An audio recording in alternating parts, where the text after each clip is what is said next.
গাজীপুরের কয়েক লাখ মানুষের চিকিৎসা সেবার একমাত্র ভরসা শহীদ তাজউদ্দিন আহমদ মেডিকেল কলেজ হাসপাতাল। বিশেষায়িত এই হাসপাতালে রয়েছে আইসিইউ, মেডিসিন, গাইনি, সার্জারি সহ উন্নত চিকিৎসা সেবা। তবে প্রয়োজনীয় জনবল, যন্ত্রপাতি, ঔষধ, অবকাঠামো সহ নানা সংকটে ব্যাহত হচ্ছে হাসপাতালটির চিকিৎসা কার্যক্রম। এতে কাঙ্ক্ষিত সেবা থেকে বঞ্চিত হচ্ছে রোগী ও স্বজনরা। রোগী সিট পায় নাই, কোনো বেড দেয় নাই, মনে করেন একটা বিছানা চাদর দেওয়া দরকার সেটাও তো পাই নাই। দালালে মনে করেন একদিকে দালালে। এদিকে ধারণ ক্ষমতার চেয়ে বেশি রোগী থাকায় সেবা দিতে হিমশিম খেতে হচ্ছে চিকিৎসক ও নার্সদের। আমি কোনো বেড পাইনি, চাদর পাইনি, বালিশ পাইনি, বাধ্য হয়ে আমি 2টা বালিশ কিনে নিয়ে আসছি।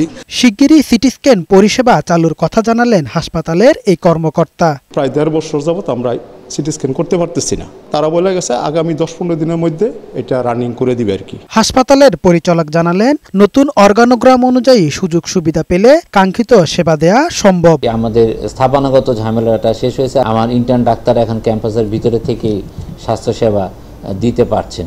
হাসপাতালটিতে চিকিৎসা সেবা সমুন্নত রাখতে কার্যকর ব্যবস্থা নেবে সরকার, এমনটাই প্রত্যাশা সবার।